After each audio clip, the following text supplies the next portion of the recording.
Kasus COVID-19 di Bali diharapkan kian turun dan terus stabil hingga mampu menembus 1 digit.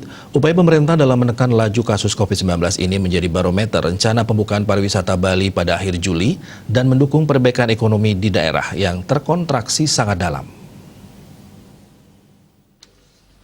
Pemerhati ekonomi Kusumayani dan Putu Krisna Adwitya Sanjaya di Denpasar sependapat pariwisata untuk wisatawan asing layak dibuka, tetapi tetap harus dengan pertimbangan yaitu kasus positif COVID-19 kecil, informasi tren penurunan kasus-kasus yang terjadi sebelumnya agar bisa tetap stabil dan tetap bertahan terus turun dan tidak lagi 2 digit, melainkan bisa 1 digit. Untuk mewujudkan itu semua, mereka mengajak masyarakat taat pada protokol kesehatan, apakah itu 3M maupun disiplin 6M, yaitu memakai masker standar dengan benar, menjaga jarak, mencuci tangan, mengurangi bepergian, meningkatkan imun, dan mentaati aturan, serta diimbau untuk tidak berkerumun dan membatasi kegiatan sosial sesuai dengan aturan yang berlaku.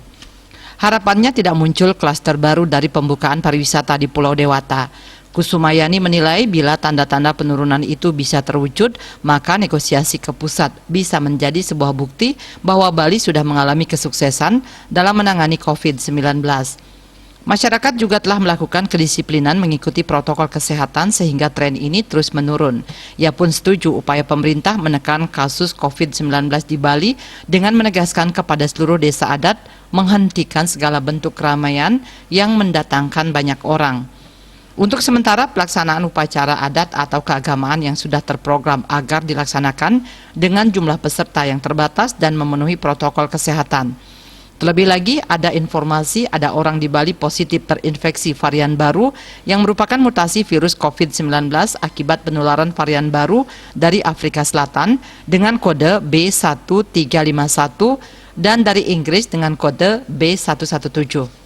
Bila ini tidak diperhatikan serius, maka rencana pembukaan pariwisata Bali dan perbaikan ekonomi akan sia-sia. Swardike Bisnis Bali melaporkan.